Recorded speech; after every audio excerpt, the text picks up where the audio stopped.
आगे बढ़े। दिल खामोश हो गया। देवर्षि नारद मिले, नारद ने प्रीवत को उपदेश दिया। आज प्रीवत को बैराग हो गया। उसी समय घोड़े पर से अयोध्या में नहीं गए, वन के लिए प्रस्थान कर दिए भजन करने के लिए। अब तो अयोध्या के राजा महाराज उत्तानपाद बने हैं। बालकृष्ण भैया बहुत अच्छे राजा हुए उत्तानपाद। और उत्तानपाद की प्राण प्रिय का नाम है सुनीति। एक दिन का जिक्र है, महाराज उत्तानपाद प्राण प्रिय के महलों के लिए चले हैं और महाराज उत्तानपाद ने कचहरी को बंद कर दिया। सोच रहे हैं कि मेरा चौथा पन आ चुका है, लेकिन किसी संतान ने जन्म नहीं लिया। संतान के कारण दुखी होकर के भक्तों आज महाराज उत्तानपाद अपनी प्राण प्रिय सुनीति के पास चले। महाराज महलों में पहुंचे। महारानी सुनीति ने जो पिया को आज वो देखो, है तो उठ बैठी लोगों, कितना प्यार करती है अपने सैया को।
आसन है, बड़ा सुंदर सा महारानी ने गिलम बिछवा दी और पिया को बैठा लिया। लेकिन जो महाराज के आंखों में आंसू देखे, आंसू को देख करके रानी का कलेजा कांप गया और पैर पकड़ के वो दुल्हनिया कहने लगी, नाथ जब जब तुम आंगन में आते थे आपका चेहरा कमल की तरह खिलता नजर आता था, लेकिन आज क्या बात हो गई जो आपके आंखों में आंसू की धारा बह रही है? क्या कारण है मेरे नाथ? मुझे बता दीजिए, वरना मैं अपने प्राण त्याग दूंगी। और पत्नी तो वही है जो पति के सुख और दुख में शामिल हो।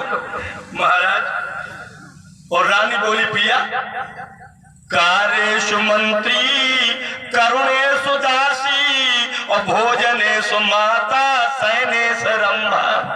पत्नी तो वही है जो पति के काम को करे तो दासी की तरह, पति को भोजन कराए तो माँ का प्यार दे, परम पे रंभा की तरह सुख दे, जिसके अंदर दयाशील स्वभाव जो छह लक्षण से भरपूर होती है वो स्त्री पतिव्रता होती है। महाराज कहिए, आपके आंखों में आंसू क्यों है? राजा कहने लगा, हे प्यारी, जिस कारण से मैं रो रहा हूं और अगर मैंने तुमको बता दिया तो भद्रे तुम भी रोगी। नहीं पिया, बताइए कारण क्या है, आप रो क्यों रहे हैं? तो राजा बोला, सुन पगली, हर मानव के जीवन में 3 दिन बड़े महत्वपूर्ण होते हैं। जीवन में 3 दिन बड़े नीके लागे।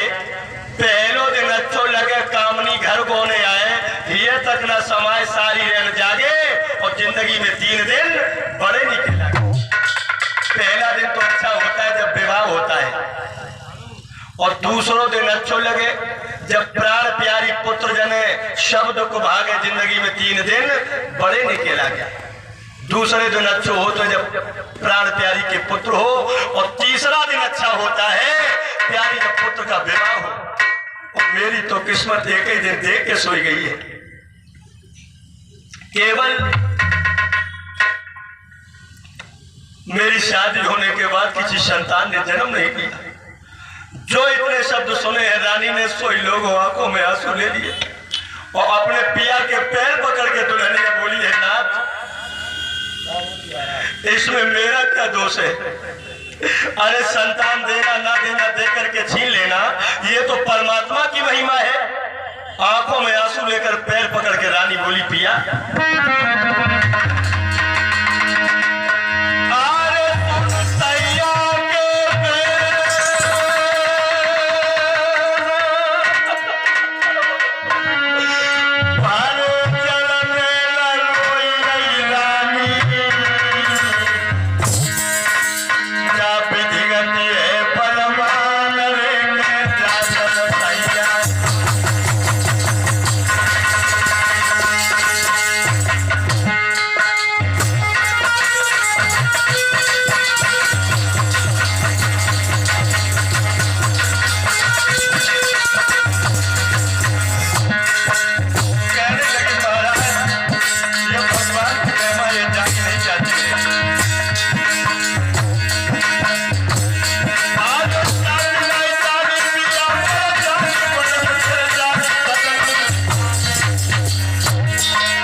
मैं क्या बताऊं? संतान देना ना देना दे करके छीन लेना, ये तो परमात्मा की महिमा है। अरे नते स्वर्गो परगो सानान्य हृदयामिति। रानी कहने लगी, पिया मैं तुमसे कुछ कहना चाहती हूँ। राजा कहने लगा, कहिए प्रिय क्या कहना चाहती हो? रानी ने आंखों में आंसू लेकर के बोली, महाराज भी है ना, वही वाली दुकान बंद है, इनका पैसा दे दे। बोली, महाराज मैं तुमसे कुछ कहना चाहती हूँ। राजा कहने लगा, कहिए क्या कहना चाहती हो? क्यों बैठी हो? क्या कहना चाह रही हो? अरे जब मैं पूछ रहा हूं तो अपने बालों को, सर के बालों को खुजला रही हो। बात क्या है रानी? क्या कहना चाहती हो? साफ शब्दों में कहिए।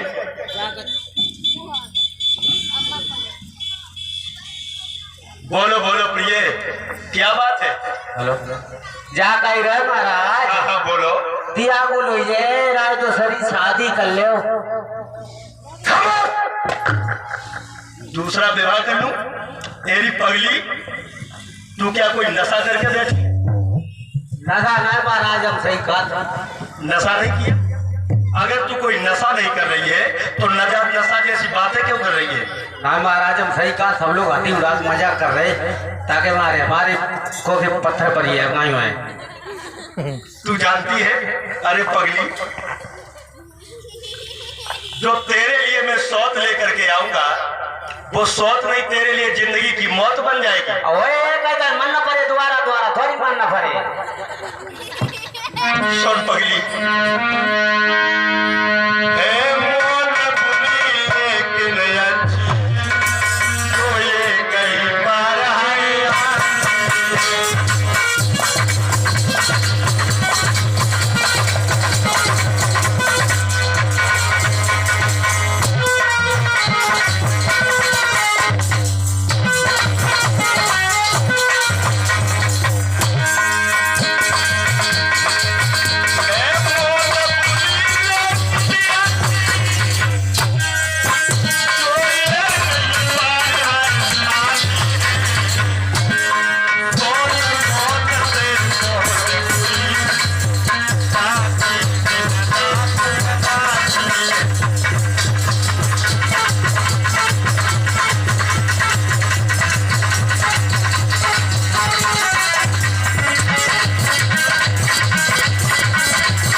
सौत मौत से बहुत बुरी जो छाती दिन रात जलाती है, और सौत से मौत अच्छी है जो एक ही बार आती है। इसलिए तू हमें शादी करने के लिए बाध्य मती कर। हम ना है तो शादी नहीं करेगा, फांसी लगाएंगे तब तो करे।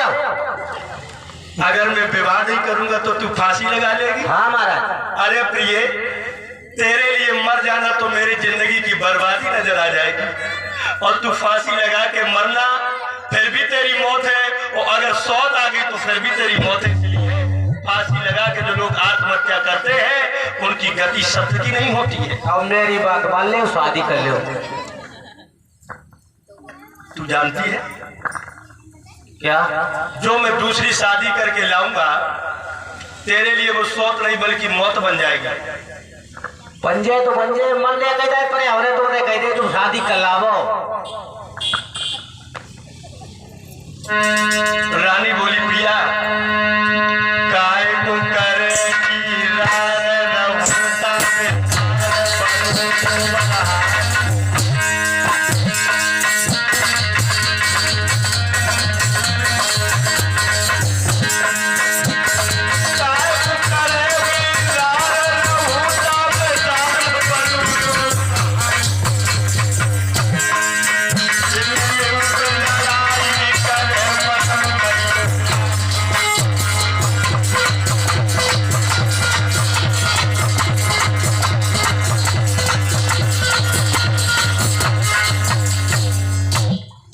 मतलब मैं शादी कर लूं। आज लोगों रानी ने राजा को बाध्य कर दिया, और महाराज उत्तान पास पहुंचे कहां? दरबार में। और मंत्री से कहा, मंत्री हमारी महारानी कह रही है कि आप दूसरी शादी कर लीजिए, आपकी क्या राय है? मंत्री कहने लगा, महाराज यही तो मैं चाहता हूं। आंगन में कितनी भी दौलत हो, अगर एक संतान नहीं है, औलाद नहीं है, तो आंगन में दौलत सोनी होती है। लेकिन मंत्री, जो मैं शादी करके सौत को लाऊंगा वो सौत हमारी बड़ी रानी के लिए मौत बन जाएगी। मंत्री कहने लगा, महाराज मुंह को अस्ति कोबा बधरिष्ठ कोबा युक्तम न व्यक्तम समय समर्थम तथ्यम न सफलम सीणोत वाक्यम विश्वास पात्रम किमस्त नारी। महाराज आप यही तो कहेंगे, गूंगा कौन है जो उचित सीख दूसरों को दे न सके? वो गूंगा है। और बहरा वो है जो उचित सीख ग्रहण न कर सके। विश्वास पात्रम किमस्त नारी, महाराज पांचों उंगलियां बराबर नहीं होती हैं। अरे बड़ी रानी बहुत समझदार है, गंगा जमुना बन करके दोनों बहनें जीवन को यापन करें, आप शादी कर लो। और मंत्री कहने लगा, महाराज कितनी भी दौलत है बिना लाल के वो सुनी है। हाथी एक दंत बिने और ज्ञान एक संत बिने और कामनी तो कंथ बिन लगत बिहूनी है। मंदिर एक दीप बिने प्रजा एक भूप बिने और माया एक पुत्र बिन लगत बिहूनी है। महाराज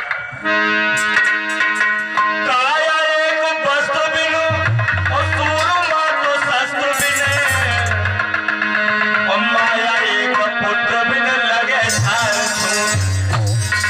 महाराज, इसलिए आप दूसरी शादी कर लीजिए।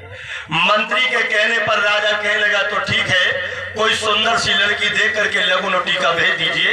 श्री सुखदेव जी बता रहे हैं राजा परीक्षित, रतनगढ़ के देश के राजा हैं जिनका नाम है मदन सेन, इनकी बेटी का नाम है सुरुचि, इसके लिए लघु टीका भेज दिया। महाराज बारात सजा करके पहुंचे हैं, सुरुचि के साथ में भामरे पड़ी है लोगों, और भामरे पड़ने के बाद नई दुल्हन डोला पे बैठकर अयोध्या के लिए चलिए।